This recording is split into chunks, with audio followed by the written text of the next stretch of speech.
السلام علیکم ورحمۃ اللہ نحمدہ ونصلی علی رسولہ الکریم اما بعد فاعوذ باللہ من الشیطان الرجیم بسم اللہ الرحمن الرحیم رب اشرح لی صدری ویسر لی امری واحلل عقدۃ من لسانی یفقہوا قولی۔ ریاض الصالحین میں ہم باب پڑھے تھے، باب الامر بالمحافظۃ علی السنت و آدابها، اللہ تعالیٰ کے حکموں کی سنت اور اس کے آداب کی حفاظت کرنے کا حکم۔ اور اس سلسلے میں آج ہم نے الحادی عشرہ حدیث پڑھنی ہے، اور ویسے یہ اوورآل 166 نمبر ہے، آپ کے سامنے آ رہا ہے۔ شروع کرتے ہیں۔ ان ابی سعید عبداللہ ابن مغفل رضی اللہ عنہ قال نہا رسول اللہ صلی اللہ علیہ وسلم عن الخذف وقال انہ لا یقتل الصید۔ حضرت ابو سعید عبداللہ بن مغفل رضی اللہ عنہ سے روایت ہے کہ رسول اللہ صلی اللہ علیہ وسلم نے شہادت کی انگلی یا انگوٹھے پر کنکری رکھ کر مارنے سے منع فرمایا۔ انل خذفی، ٹھیک ہے، اس کا کیا مطلب ہے کہ شہادت کی انگلی یا انگوٹھے پر کنکری رکھ کر مارنے سے منع فرمایا۔ کبھی آپ نے دیکھا ہوگا بچوں کو یہ ایسے کھیلتے ہیں۔ وقال، اور فرمایا، انہ لا یقتل الصید، کہ یہ کنکری نہ تو شکار کو قتل کرتی ہے، ولا ینکع العدو، اور نہ ہی دشمن کو زخمی کرتی ہے، وَإِنَّهُ يَفْقَعُ الْعَيْنَ، البتہ یہ آنکھ کو پھوڑ دیتی ہے، وَيَكْسِرُ السِّنَّ، اور دانت کو توڑ دیتی ہے۔ متفق علیہ، بخاری اور مسلم دونوں میں یہ حدیث آئی ہے۔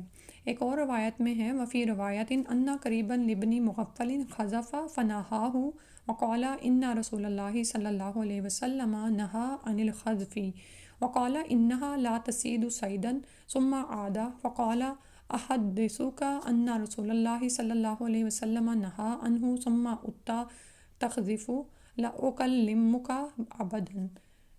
اور ایک اور روایت میں ہے کہ عبداللہ بن مغفل کے ایک رشتہ دار نے انگلی پر کنکری رکھ کر ماری تو انہوں نے اسے روکا اور کہا، ان رسول اللہ صلی اللہ علیہ وآلہ وسلم نہا عن الخذف، کہ بے شک رسول اللہ صلی اللہ علیہ وسلم نے اس طرح کنکری مارنے سے منع فرمایا ہے۔ وقال، اور فرمایا، انہا لتصید صیدا، اور آپ صلی اللہ علیہ وسلم نے فرمایا کہ یہ کسی شکار کا شکار نہیں کرتی۔ لیکن اس کے باوجود ان کے رشتہ دار نے کیا کیا، ثم عاد، دوبارہ یہی کام کیا۔ فقال، تو عبداللہ بن مغفل رضی اللہ عنہ نے اس سے کہا، احدثک ان رسول اللہ صلی اللہ علیہ وآلہ وسلم عنہ، میں تجھ سے بیان کر رہا ہوں کہ بے شک رسول اللہ صلی اللہ علیہ وآلہ وسلم نے اس سے منع فرمایا ہے۔ ثم اتا، اور تو دوبارہ کر رہا ہے، تخذف، کہ انگلی پر رکھ کر کنکری مار رہا ہے، لا اکلمک ابدا، میں تجھ سے کبھی کلام نہیں کروں گا۔ تو اس سے معلوم ہوا کہ ایسا کام نہیں کرنا چاہیے جس سے دوسروں کو نقصان پہنچنے کا اندیشہ ہو، ٹھیک ہے، یعنی کوئی مقصد تو اس سے حاصل نہیں ہوتا، الٹا لوگوں کو نقصان ہی ہو۔ تو اسی طرح دوسری بات جو ہمیں عبداللہ بن مغفل صحابی کے طرز عمل سے پتہ چل رہی ہے کہ انہوں نے کہا کہ میں تجھ سے کبھی کلام نہیں کروں گا، تو اس سے پتہ چلتا ہے کہ اللہ اور اس کے رسول صلی اللہ علیہ وسلم کے احکامات کی نافرمانی اور ضد کرنے والوں سے بات چیت بند کر دینا اور ان سے تعلق منقطع کر لینا جائز ہے، جیسے کہ صحابہ رضی اللہ عنہ کا عمل اوپر بیان ہوا۔ کیونکہ بعض اوقات کیا ہوتا ہے کہ ہم بطور مسلمان دوسروں کو کی مدارات کر رہے ہوتے ہیں، ٹھیک ہے، تو مدارات سے منع نہیں کیا گیا، آپ ان کے ساتھ اچھی خاطر تواضع ان کی کریں، لیکن جہاں پر دیکھیں کہ وہ اللہ اور اس کے رسول صلی اللہ علیہ وسلم کے حکم کے آگے کوئی بات کر رہے ہیں، یہ آپ کے رشتہ دار ہو سکتے ہیں، آپ کے ارد گرد کے لوگ ہو سکتے ہیں، تو ان سے تادیب کے طور پر قطع تعلقی بھی کی جا سکتی ہے، ان سے تعلق منقطع بھی کیا جا سکتا ہے، الا یہ کہ وہ باز آ جائیں، ٹھیک ہے۔ تو صحابہ کے عمل سے ہمیں یہی پتہ چلتا ہے، یعنی مداہنت نہیں ہونی چاہیے۔ مداہنت کا مطلب ہوتا ہے کہ دین کے یا شرعی معاملات میں نرم پڑ جانا، یا جہاں پر اللہ اور اس کے رسول صلی اللہ علیہ وسلم کی بات آ جائے وہاں پر لوگوں کے لیے کوئی نرمی تلاش کرنے کی کوشش کرنا، یا ان سے قطع تعلقی نہ کرنا کہ یہ پتہ نہیں منع ہے یا کیا ہے، ٹھیک ہے۔ تو اللہ اور اس کے رسول صلی اللہ علیہ وسلم کے احکامات اور ان کی باتوں کے آگے ہم اپنی مرضی نہیں کر سکتے، اور جو ایسا کر رہا ہے اس کو بھی پھر اس سے روکنا چاہیے، ٹھیک ہے۔ راوی حدیث ابو سعید عبداللہ بن مغفل رضی اللہ عنہ بن عبد ونم بن عفیف بن اسم مزنی ہیں، ان کی کنیت ابو سعید یا بقول بعض ابو عبد الرحمن اور ابو زیاد بھی ہے۔ مدینہ میں رہائش پذیر رہے، بعد میں بصرہ چلے گئے اور وہیں جامع مسجد کے قریب اپنا مکان تعمیر کیا اور وہیں زندگی کے بقیہ ایام گزارے۔ یہ انہی لوگوں میں سے ہیں جن کے متعلق یہ آیت کریمہ نازل ہوئی، تولوا وہ پھرتے ہیں، وَأَعْيُنُهُمْ تَفِيضُ مِنَ الدَّمِ اور ان کی آنکھیں یعنی کہ بہت زیادہ آنسو بہا رہی ہوتی ہیں، بہہ رہی ہوتی ہیں خون سے جیسے۔ التوبہ یعنی سورہ توبہ میں یہ آیت آئی ہے۔ عبداللہ بن مغفل ان اشخاص میں سے ہیں جن کو عمر رضی اللہ عنہ نے بصرہ میں تعلیم دین کے لیے بھیجا تھا، ٹھیک ہے، اور تعلیم دین کے لیے ظاہر ہے کسی صاحب علم کو ہی بھیجا جاتا ہے۔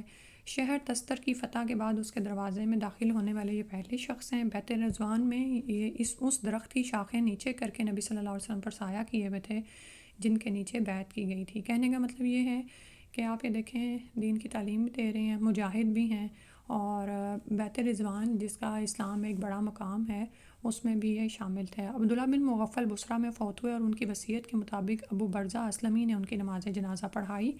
یہ 57 یا 59 ہجری میں فوت ہوئے۔ کتب احادیث میں ان سے 43 احادیث مروی ہیں، ٹھیک ہے۔ کسی نیک شخص کے لیے یہ وصیت کی جا سکتی ہے کہ وہ میری نماز جنازہ پڑھائے۔ اور 167 ہے، ون عابسی ابن ربیعہ قال رأیت عمر ابن خطابی رضی اللہ عنہ یقبل الحجرہ یعنی الاسود ویقول، عابس بن ربیعہ کہتے ہیں کہ میں نے عمر بن خطاب رضی اللہ عنہ کو حجر اسود کو بوسہ دیتے ہوئے دیکھا۔ یقبل الحجرہ یعنی وہ جو حجر ہے یعنی الاسود، حجر اسود کو بوسہ دیتے ہوئے، یعنی اس کے پاس جا رہے تھے، اس کو بوسہ دے رہے تھے اور فرما رہے تھے انی عالم انک حجر ما تنفع ولا تضر، میں جانتا ہوں کہ تو ایک پتھر ہے، نہ نفع دے سکتا ہے نہ نقصان پہنچا سکتا ہے۔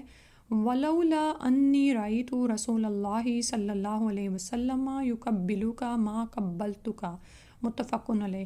اور اگر میں نے رسول اللہ صلی اللہ علیہ وسلم کو تجھے بوسہ دیتے ہوئے نہ دیکھا ہوتا تو میں تجھے کبھی بوسہ نہ دیتا۔ یہ حدیث بخاری اور مسلم دونوں میں آئی ہے، ٹھیک ہے۔ تو سبحان اللہ، عمر رضی اللہ عنہ نے اس بات کو واضح کیا کہ میں کسی پتھر کو سجدہ نہیں کر رہا ہوں اور نہ ہی یہ میں اپنے کسی خواہش کے مارے اس کے پاس پہنچا ہوں، تو یہ کیا ہے، یہ سنت رسول صلی اللہ علیہ وآلہ وسلم ہے۔ تو یہاں پر رک کر ہمیں یہ دیکھنا چاہیے کہ جب ہم اس سنت کی پیروی کرتے ہیں تو پھر باقی احکامات بھی جو اللہ کے رسول صلی اللہ علیہ وسلم اور اللہ تعالیٰ کی طرف سے ہمارے تک پہنچے ہیں، اللہ اور اللہ کے رسول صلی اللہ علیہ وسلم کی طرف سے ہم تک پہنچے ہیں، ان کو بھی ہم ان پر بھی عمل کریں۔ یعنی اب بعض اوقات کیا ہوتا ہے کہ حجر اسود کو بوسہ دینے کے لیے لوگ ایک دوسرے کو ایسے ذک پہنچا رہے ہوتے ہیں، اذیت دے رہے ہوتے ہیں، تو ان باتوں کا بھی دھیان رکھنا چاہیے۔ اس کے بعد ہے فوائد و مسائل اس والی حدیث کے کیا ہیں۔ عمر رضی اللہ عنہ نے یہ اس لیے فرمایا تاکہ جاہل لوگ یہ نہ سمجھ لیں کہ حجر اسود کو اس لیے چوما جاتا ہے کہ اسلام میں بھی پتھر تعظیم کے قابل ہیں، جیسے لوگ زمانہ جاہلیت میں یہ عقیدہ رکھتے تھے، بلکہ اس چومنے سے ان کا مقصد صرف اتباع رسول صلی اللہ علیہ وسلم تھا۔ ہر معاملے اور حکم میں اتباع نبوی صلی اللہ علیہ وسلم ضروری ہے، چاہے اس کی حکمت سمجھ میں نہ آئے یا نہ آئے، ٹھیک ہے۔ کیوں پتھر کو چوما جا رہا ہے، اگر آپ کو نہیں ابھی سمجھ آ رہی تو کوئی نہیں، لیکن ہم نے اس کو کرنا ہے۔ بعض لوگ اس کی بنیاد پر بزرگوں کی قبروں کو چومنا اور ان کی تعظیم بجا لانا جائز قرار دیتے ہیں، لیکن یہ استدلال یعنی اس سے یہ بات دلیل نہیں لی جا سکتی، یعنی یہ بات صحیح نہیں ہے، کیونکہ حجر اسود کو چومنا تو ایک عبادت اور عبادت کا حصہ ہے، اور عبادات توقیفی ہیں، یعنی اللہ اور اس کے رسول صلی اللہ علیہ وسلم کی طرف سے مقرر کی گئی ہیں، ان میں کمی بیشی نہیں کی جا سکتی، نہ ان پر کسی اور چیز کو قیاس کیا جا سکتا ہے، ٹھیک ہے۔ تو اسی لیے آپ دیکھیں کہ نبی صلی اللہ علیہ وسلم اور اس کے بعد صحابہ کا جو طرز عمل ہے وہ ہمارے لیے حجت ہے۔ سبحانک اللہم و بحمدک اشہد ان لا الہ الا انت استغفرک و اتوب الیک۔ اللہم صلی علی محمد و علی آل محمد۔ السلام علیکم و رحمۃ اللہ۔